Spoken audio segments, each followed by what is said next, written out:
Ladies and gentlemen, boys and girls, welcome to a brand new thing that we've decided to start here at the old Angry Eagle Publishing. This is Tripping Through the Stars. I am Jack Childress. That is my new tag team partner and my bro, A.L. White, but we just call him Tony. And for our very first episode, we are bringing back two very special guests, two people that I admire, look up to, and cannot wait for their new project to finally get done. Hopefully, soon. Alan V. Cheesman, Anat, Eliraz, and I have no teeth, so bear with me. I'm going to sound funny through the whole shooting match, but is what it is. It be what it be. Guys, welcome into the very first episode. How are you guys doing today? Great. Good, good. Thanks for having us. And yes, for those watching, I did pay Jack to say all those great things. So, And I'm still waiting for that check to clear, by the way. So give us a little update, man. How are things progressing? want to start? You want me to start? Or? Start. You start. Okay. So, for those that are unfamiliar with the project, this project has been in progress for more than 6 years. I started back in the end of 2017, and it was a great idea that came to me. And I'll tell you a bit about myself here in just a minute, but never written a book before. I'd written military and government documents, civilian documents for 31 years, and thought I could write. So I jumped right into it and learned very quickly that fiction writing is a culture of its own, it has its own rules and regulations and ways to do business. And, even though I'm this far into it, still learning, but built a huge universe. We'll get into that here in a little bit. And it got so big that it was daunting. So I invited my great friend, who's very talented and has her own book out. She can tell you about that, to join as co-author. And I can tell you, in the year that we've been working on it together, we have made the story more compelling, more structured, and better all the way around. So we'll talk more about that later. Matt? So, hi, everybody. Well, I originated from the fantasy writing, which I still do. And I actually met Alan when he was posting about his project. And he was looking for people to read and give comments about his writing. And I volunteered, enjoyed it, handed in all kinds of comments and ideas. And at some point, he just asked me if I want to come on and join him on this journey. And I'm really happy I did. And not only that, we even got to meet face to face a year ago. Yes. Which was kind of on a surprise kind of experience, that I got to come to Texas. And we've taken the original idea that Alan came up with all these years ago, and I think it made a huge leap forward. Well, as we said, book one is written, but it's going to be changed somewhat. We're going to expand more scenes and deepen the character development in them,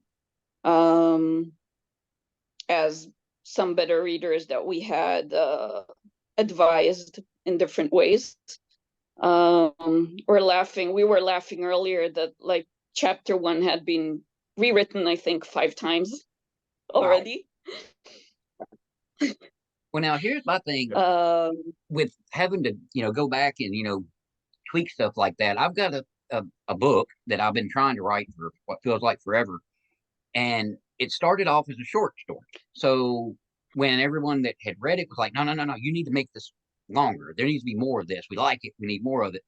So when I go back and I'm trying to add and expand and make it grow, it's like, it's impossible. How do y'all go about doing that? Going back, tweaking, adding, and not just driving yourself insane.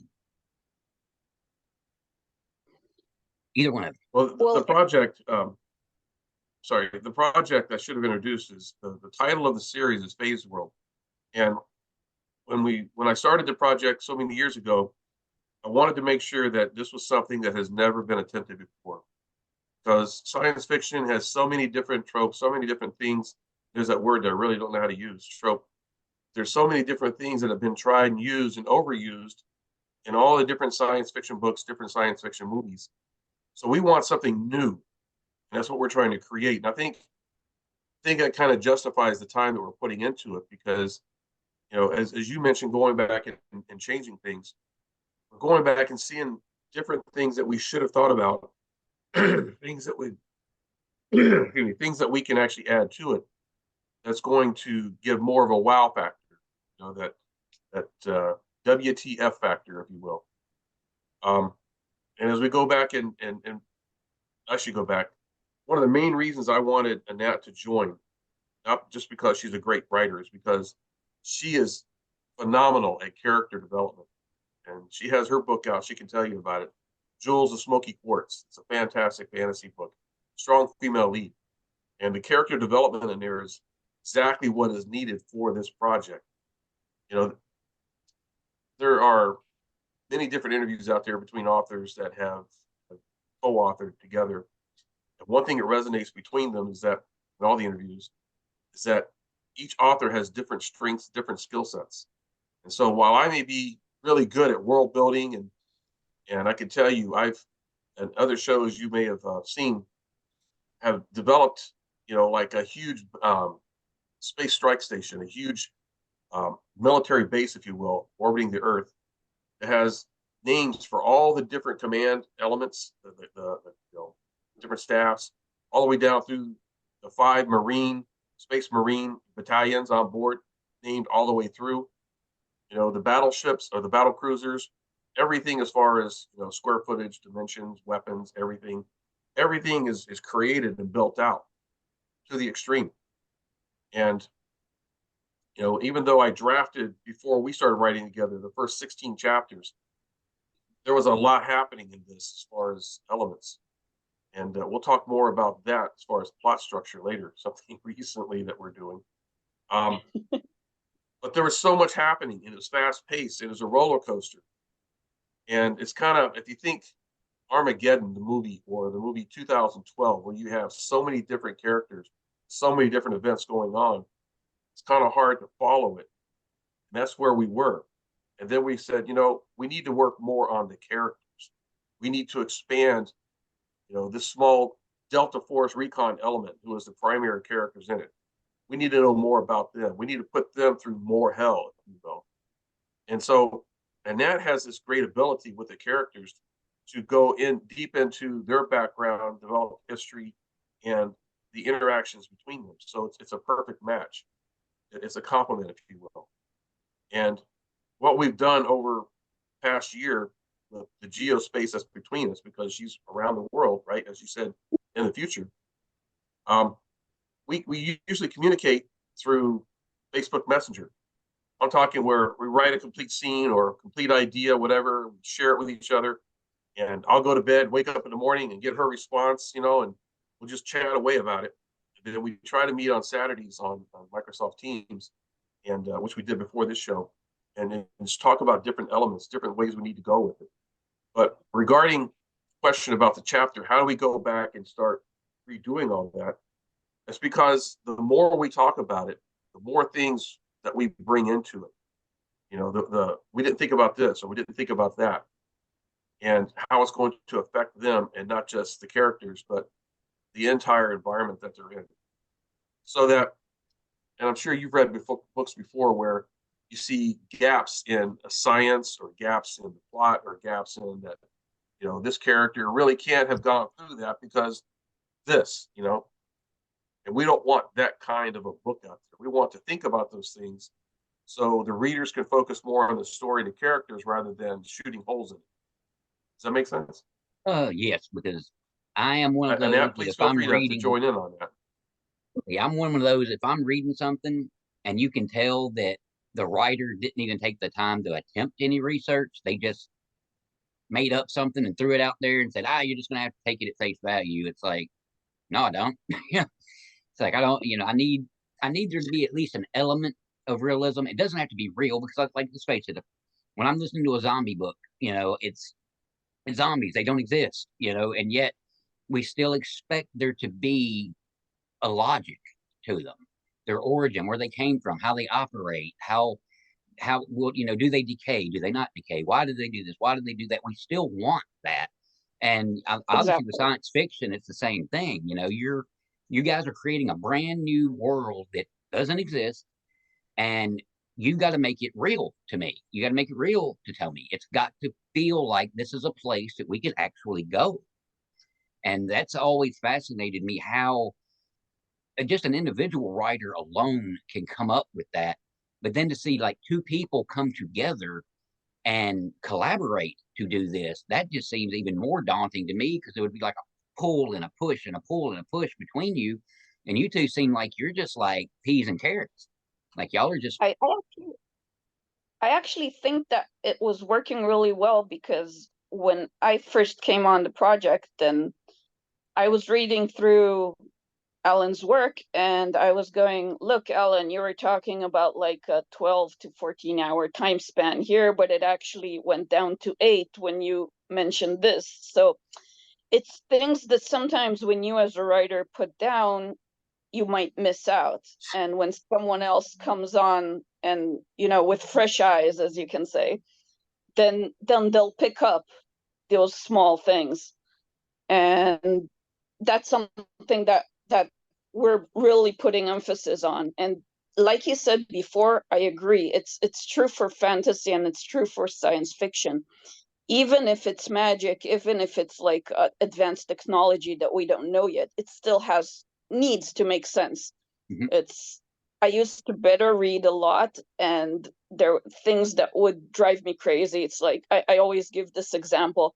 There was a group that was like miles underground, and they woke up with the first light of dawn. Now, Oh, maybe the hour made them wake up, but it was not the first light of dawn. So, and people use it as a phrase with the first light of dawn, but where is your group or where is your character when this is actually happening? So all kinds of small things like that will always pop up for me. I can't stand it when it doesn't make sense.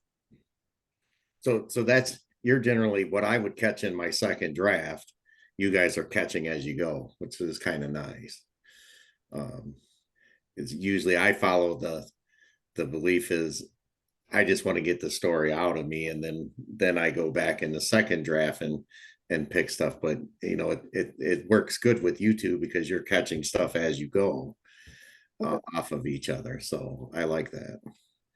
Well, it's critical because we were rushing so fast with this thing, trying to get a book out last year because the way it's written now, main event for this thing kicks off on Thanksgiving in 2025. So we were trying to get this thing out before all of a sudden it's 2025 and we have to adjust the time, right? And it's already date time stamped. So for example, not claiming to be a prophet, but when I started in 2018, I started, part of the concept is, the world's on the precipice of World War III, like we are now. And it starts out with Russia massing troops along the border with Finland, staging in Belarus, and so on, preparing to invade Ukraine. That was in 2018. Oh, wow. Where are we at now? It's already happened. So that's one of our discussions, like, ooh, do we still use that? Because it could be triggering. It could be something that turns people off. And then another main event in this thing is solar. Solar's been used all throughout science fiction for coronal mass ejection, solar flares, etc.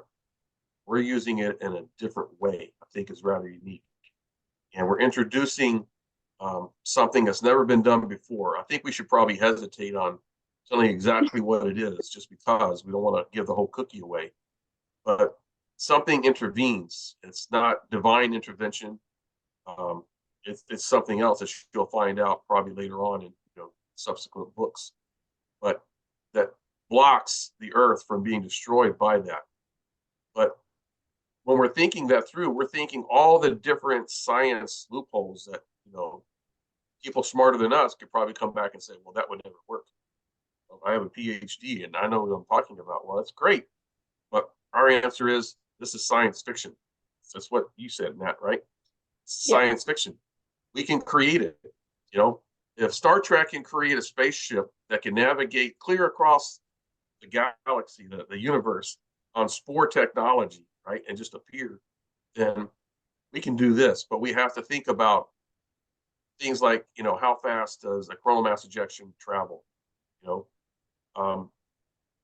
how long will it take to reach Earth? How long before the first effects, like the solar winds? You know, what kind of effects will that have on satellites orbiting the Earth, on the power grids? You know, what about the people in the space station?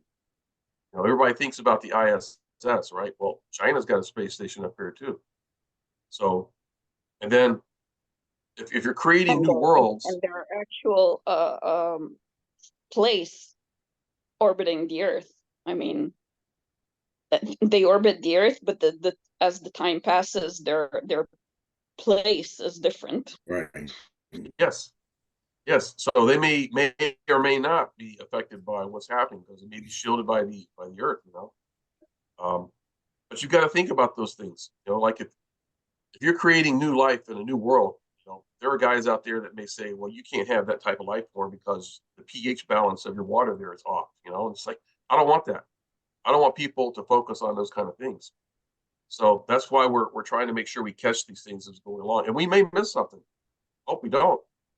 But that's why we're taking our time. And we were talking before the show about we're really glad we did not put out a book yet. Because it would not I have did been see right. on the website that it was originally you had it set to come out in the fall of 2023, and so Yeah. obviously y'all had to keep pushing it out. So Yep. There were a few things that got in the way. Yeah. Yeah. to say the least. Especially where Anat's at. So Yeah. But anyway, I hope that answered your question about how, you know, how do you keep going back and changing things? And it's not just with the first chapter, because as you go through, you know, and I'm a plotter like there's no tomorrow. You know, not the Stephen King type of person where you just put the character on a page and put him through hell. I wish I was. I probably would get out of my own way. But I think by taking this time to do this, we're going to put out a product that's on level with like The Expanse. I don't know if you guys have read that series or even watched the Amazon Prime show. But the type of research and time invested in it to make sure that it was right, that's what we want to bring to the table with this. Does that make sense? Yes. See, this is Yeah, where I'm starting to think I may have to do what y'all are doing and go find me some poor sap to jump in on my book that I keep having to go back to and stare at and go no and close the laptop and go eat a cookie. well, I mean, in science fiction, you'll always have a hard time with people who like hard science fiction because they want it's exact fact. It's got to be, you know, this is proven in science, otherwise it could never happen. But in soft science fiction, I kind of think you, as long as you're consistent, you're good. I mean, if I say I have a special drive that can do this, I just can't say 20 chapters in that it can't do that. or stuff like that. But I like how you're going through and just covering everything. I can't do that. I have an active imagination, and I need to get the idea out of me and then go back to it, because otherwise something else pops in my head. And I give you credit, because I would really, I would, while I'm doing all that, I would start thinking, oh wait, if I do that, this would be a good idea for this book. And next thing you know, I'm over here looking at this and setting up characters, because I'm pretty much a pantser. It's the idea pops in my head, I get infatuated with it, and that's all I can think about is writing that or telling myself the story. Which, that's a question. What got you into writing? Did you, for me, I didn't always agree with endings to stuff. So I started writing, for myself at 13 or 14, so that what I wanted to read happened. What got you into writing? I know, Alan, you said you did reports and stuff for years, and so how did that happen? For both? You want to go first, Dad, or? Yeah, I'll just add something. Well, for something you said earlier, Tony, I think that's another point that me and Ellen kind of work together well, is that Ellen has the things going by order, and I'm like you. I'm a pantser. I write scenes and then put them together, and Put it they where it become a goes. story. Yes. So there's a lot of things that, like, Ellen put the timeline and the main story, and then I put in more of the detailed interactions going in, and the character interventions and things like that. So of course that he does that too. Not that I'm doing all that by myself, but the idea is that it kind of it just merges into one another, and it works well until now, and I hope it continues to. And to your other question, just like you said, I've been writing from an early age. I still have notebooks with stories I wrote in my early teens, very early teens, 10, 9, and so. And I never ended it.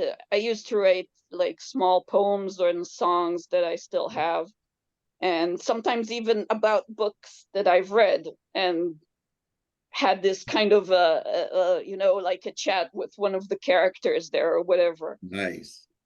And for me, it was at the end, it was December of 2018. My husband was abroad, and I'm not kind of a TV person. If I have an evening off, I'll probably sit and read or whatever. And this kind of question popped into my head, probably from something I read, that do we have free will or not? And what I mean is not on a religious basis, but like how much of our environment and community affects the way we decide things. Okay, just as a small example, okay, a lot of people will probably vote to whomever their parents vote to because this is the political conversations they hear at home, okay, or and so on and so forth. And I practice martial arts, and I come from the medical field, so I had this idea about a main character that comes from Earth into a fantasy world and has to deal with a new reality. And just like you, like a pantser, I started writing scenes. It wasn't a book in the beginning. It was just a mismatch of scenes, and they started coming in, and I started putting them in order and starting connecting them together. And I started in the beginning writing them by hand until my kids started saying, "Mom, you're finishing our school papers." So, and then it went into the computer, and yeah, and it became something like almost 300-page story, and it stayed on the computer. It stayed on a disk on key until the pandemic, and I was home in the beginning, and suddenly I had free time, and my kids are pretty big, so I didn't need to sit with them to do the schoolwork. And I was listening to all kinds of podcasts about writing and about publishing, and then I said, why not? Yeah. I already have it written, why not? And that's how it happened. I don't think that otherwise it would have gotten off the disc on key. It would probably have still been there. So yeah, that was the changing point that actually got me into publishing. For me, it started back in early 80s. So when Dungeons and Dragons first came out, that was my first introduction to fantasy. And the very first fantasy book I read was Sword of Shannara, Terry Brooks, great writer. And playing Dungeons and Dragons, as a young guy, high school, and building my own dungeons, back then, instead of having the computer to do everything, you put pages together with Scotch tape and draw your dungeons out and everything else. So kind of dating myself here. And so I joined the Army, served 25 years in the Army, did various things. Retired, I should say my wife retired me in 2008 when they assigned me to the hills of West Virginia. Great place, but she wanted to get back to Texas. And from there, I worked in the headquarters Army Medical Command and Strategic Communications. So I had a chance to do military and civilian type of writing. The thing about military writing is you're never really doing something from scratch, because you always go back and see what was done before. And you pull that forward and you cannibalize it and you make it into what you need now. You adopt it.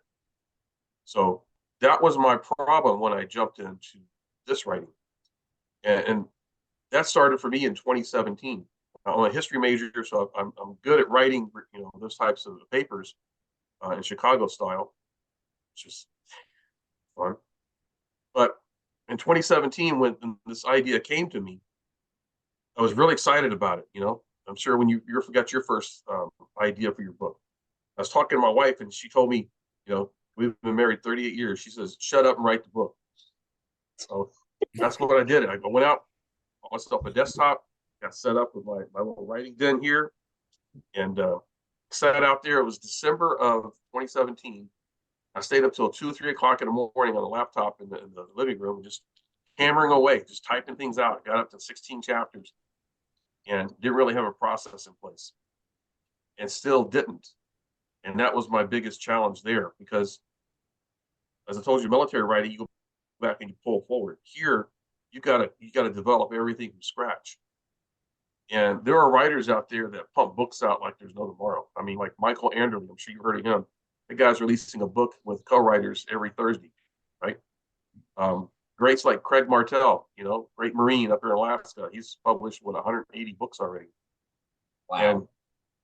And once you get that process down, going through and doing books, it's like a cookie cutter. You just use that process and you get through it.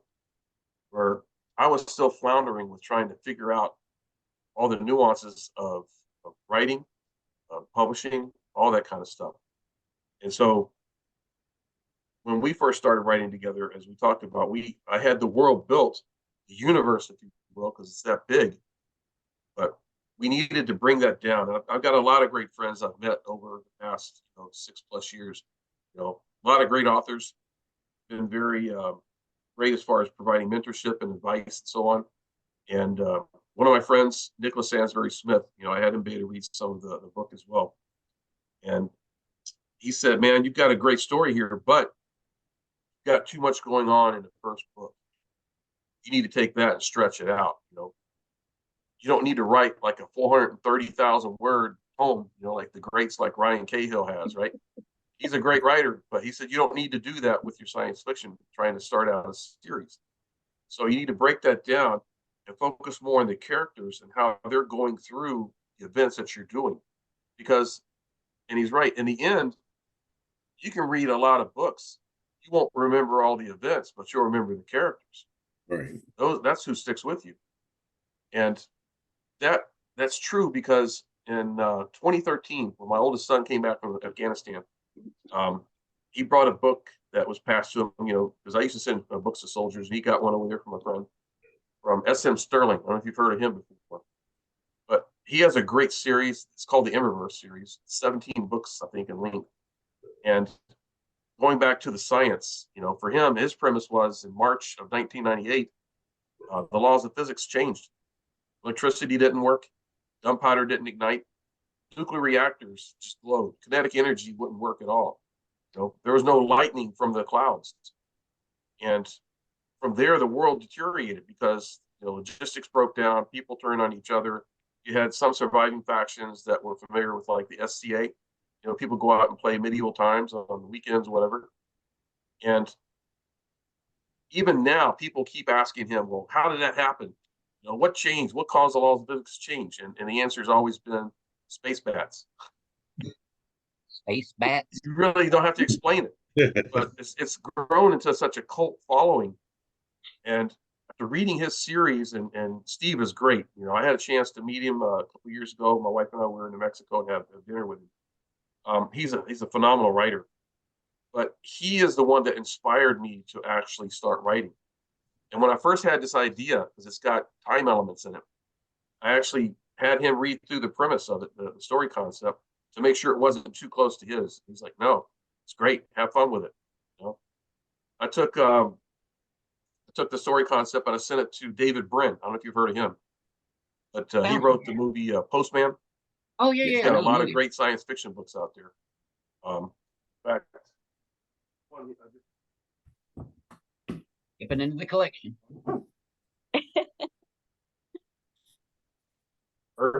Okay. Yeah, Man. great writer. He's on LinkedIn. He has a lot of great discussions out there. But he read through it, and he gave me this long dissertation, you know, breaking down the elements of it and comparing it to different writers out there like Larry Niven and so on, and different books. And he said, this is great concepts, great challenge. He said, have fun with it. Then he provided a lot of writing advice in the email, plus links to his advice for new writers. So that's what got me into the writing. It's a long answer to your question, Tony. It's a good answer.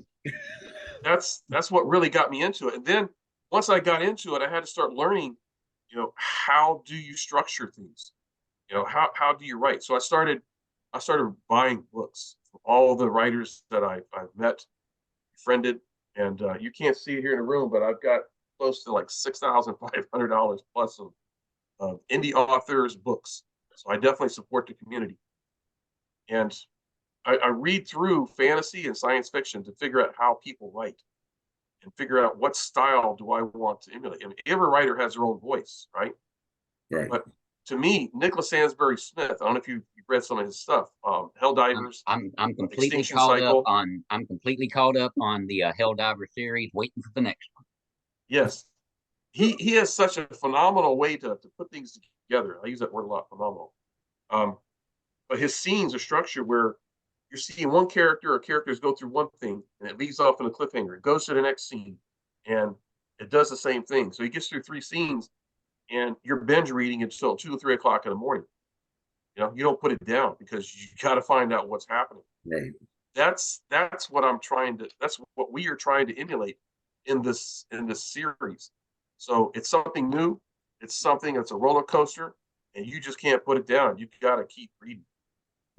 Does that answer your question? I absolutely cannot wait for y'all to get this thing done. I can't wait. But I don't want you to rush because, like you said, you know, y'all are really making this thing something special. And like I said, I'm excited for it. I've been excited for it since the first time I ever spoke to you about it. I remain excited about it, but I'm ready to see the baby. Yeah, I'm ready for the baby. Give me the baby.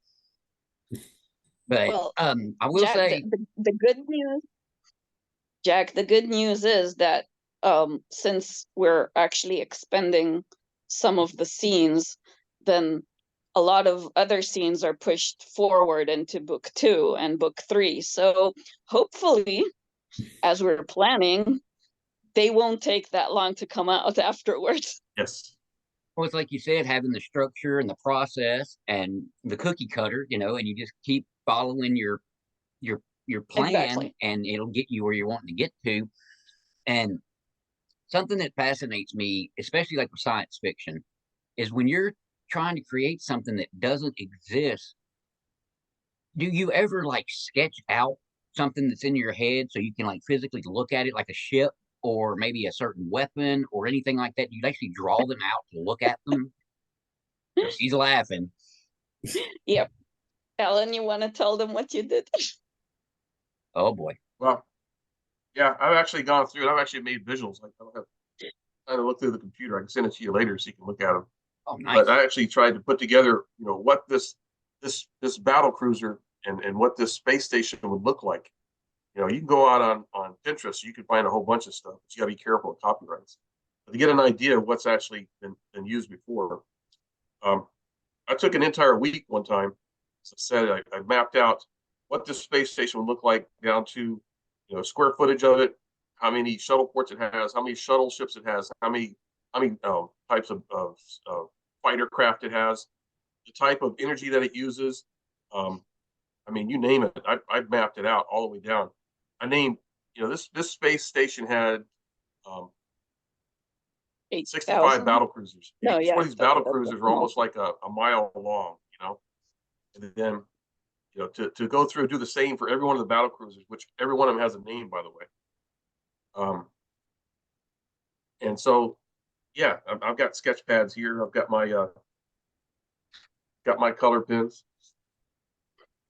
So, but you've got to do that because as you're going through and you're writing the series, if you don't have that kind of visual in your head, you get into the subsequent books, you're going to lose your way.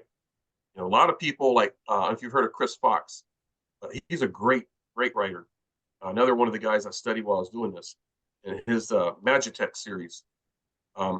He's the indie author phenomenon who actually wrote the way to actually do business. And he's pulling, at the time, it was like over 6 figures in the high threes to do this. But yeah, to answer your question, yeah, we've actually done that, and we'll continue to do that because again, it's we're trying to create something that people have not seen before. Without giving away the whole cookie, I should probably give you a premise of what this thing is. I think I sent it to you before. You bring that up, I'll read it to you. So we're actually experimenting also with ways to edit this thing. Writing the book is hard. Any writer will tell you that. Words are hard. But the real fun and challenge is once you've got the manuscript done, you start doing this evil process called revisions and edits. Because then you start reading what you actually written. And you're like, ooh, no. It's kind of like you want to have that scene from what's it called? Men in Black, with the little flashy thing. These are not the words you want to see, right? But anyway, we're experimenting with this new self-editing program called AutoCrit. Are you familiar with it? Yeah, I've seen it. I haven't used it. Basically, what I did was I put the manuscript in it, and it did a complete analysis of it, and it put it together in different structure. I sent you a copy of it, from the synopsis, through conflicts, through themes, through characters, through everything. And it gives you this bird's eye view of where you're at with this thing. And it gives you, gaps that it identifies, so that way you continue to analyze it and write it better. That makes sense? It does. So Now, this is do you ever catch yourself in like a state of paralysis by analysis? not yet. I said not yet. I don't think we have. Anat, correct me if I'm wrong. I think the biggest problem has been the structure. Figuring out the start and the finish, and then everything in between. And that introduces this new thing that we're trying because, if you've seen Kurt Von Gut's video where he's talking about, the story structure, how that is. It's a very funny video. It's on YouTube. But there's a lot of different ways to plot a book, a lot of different templates, and everybody has their own way to do it. So I was trying to find a template that would match what we're doing because as a reader goes through the book, it's a roller coaster of apocalyptic events and things that impact the characters. And there's no let up. The reader is not going to get a chance to have this downtime and relax before it gets to the next one. It's going to continue. So the one we found, and I can't even pronounce it. I've seen that before, Picky and Curve. This is what it looks like. This is the template.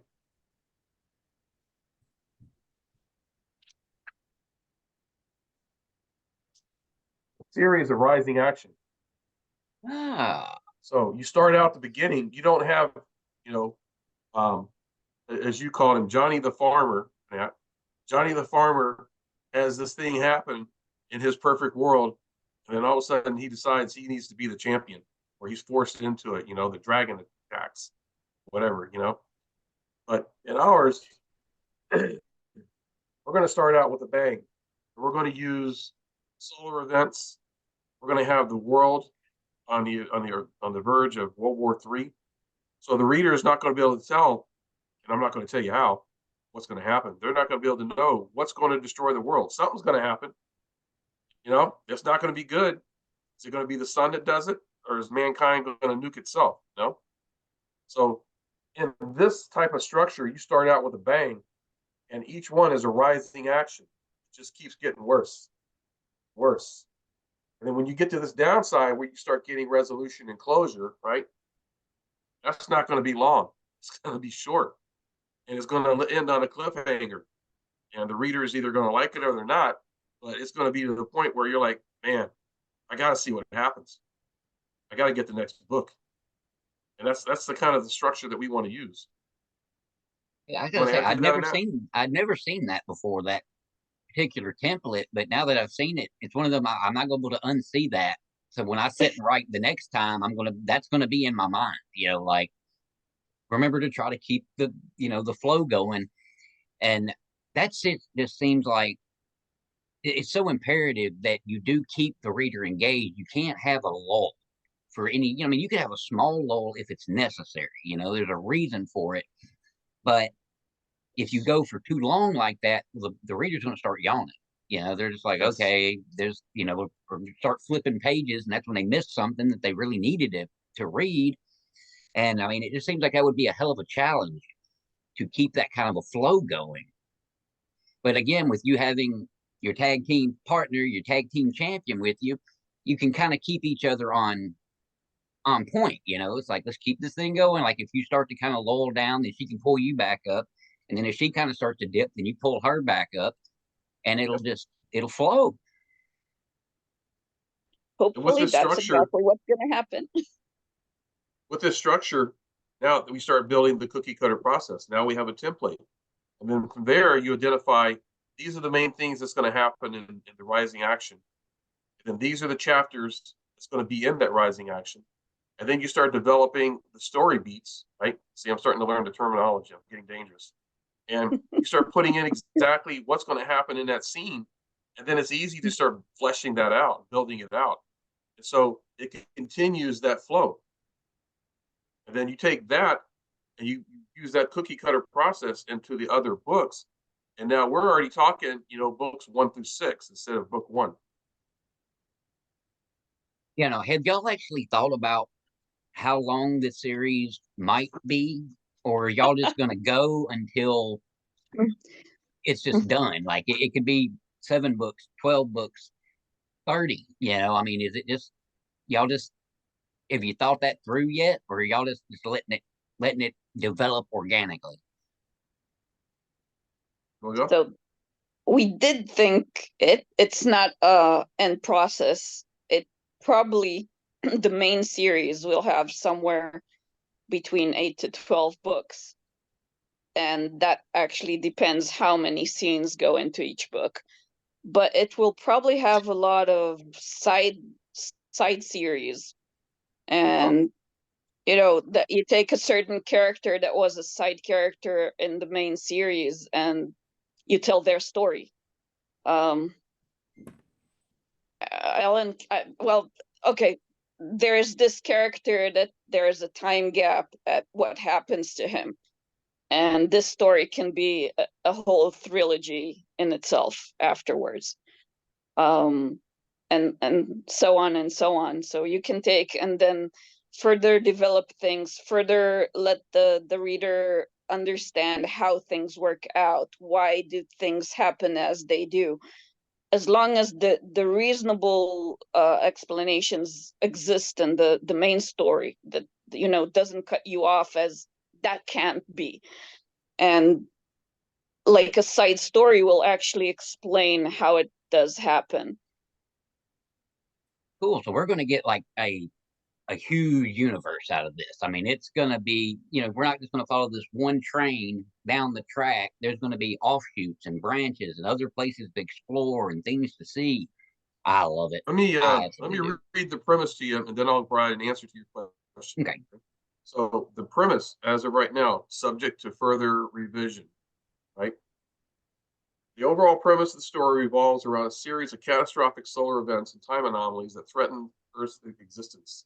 As massive solar flares and coronal mass ejections begin to wreak havoc on the planets within our solar system, starting with Venus's destruction, humanity faces an imminent threat not only from celestial forces, but also from geopolitical tensions as global powers engage in military confrontations amidst chaos.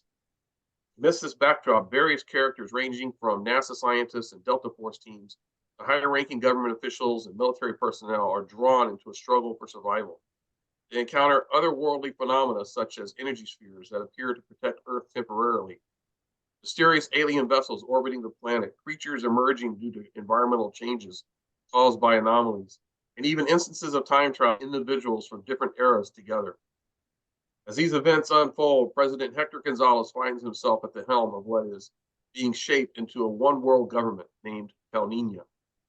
He grapples with leadership challenges while collaborating with future allies known as Calninians, who possess advanced technology. The narrative weaves through various perspectives as characters deal with personal losses, battles against unknown entities, both terrestrial and extraterrestrial, attempts at establishing new societal orders under extraordinary circumstances, and explorations into altered landscapes where past meets present in unpredictable ways. Ultimately, it appears that humanity must unite across timelines and overcome unprecedented threats they are to adapt to their changed worlds and ensure their continued existence. So we're leaving this thing open to all kinds of different paths that we can take. You know, I gave some names that are important. El Nino. So one of the things that's going to be unique about what we're doing is, and I won't give you details because I want you to read it. We are challenging the way we perceive the beginning of mankind as it's currently written. You will learn that's not the case. Mankind came from a different time, different place, and the challenges that humanity went through to get to where we are now. You want to elaborate on that? No, I Matt? don't want to give any more information. Yeah, Yeah. It's just like, okay, do I give you the whole steak now or what? You know? So, but as all these characters go through all these different challenges and the different time elements, you know, each one of those can go in different paths and their own separate novella, you know, their own separate stories. Time. I'll give you one instance of time that I think I really had fun writing. You know, there's an aircraft carrier group that is sent to Europe to reestablish contact with our allies in UK and NATO headquarters, and they encounter time anomalies along the way because of the other events that happen. For example, you know, imagine an aircraft carrier group encountering, you know, a missile destroyer that's in that group. Suddenly you have this anomaly happen. They find themselves in the midst of the Spanish Armada. That's cool. So imagine all those galleons finding this missile cruiser there, not understanding what it is, and the carnage that happens after that. I don't know if you're familiar with the armament of a missile cruiser, but you know they got that 25mm Bushmaster cannon on top that just wrecks carnage, you know, and the CIWS, you know, the anti-aircraft weapon that just spits out, you know, an ungodly amount of lead, right? So, and then you have a Marine recon element in light armored vehicles, you know, a platoon that goes into England, and they have an anomaly happen on top of a ridgeline. They find themselves on a Roman legion encampment. So imagine what happens there. You know, you have the same that happens in Netherlands, you know, where they encounter a Nazi patrol, right? And you've got modern day light armored vehicles against, you know, World War II era Panzers, 20mm cannons.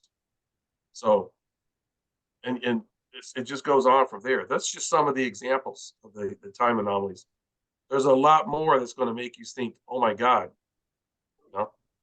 I can't wait, man. That's going to be so cool. Well, I know Tony's going to have to get up out of here, and we are actually coming up on the 12 o'clock hour. So before we get gone, just like I used to do on the other show, I want everybody to be able to know how to find you guys. So, Tony, where can everybody find you, brother? So best place to find me is on Facebook.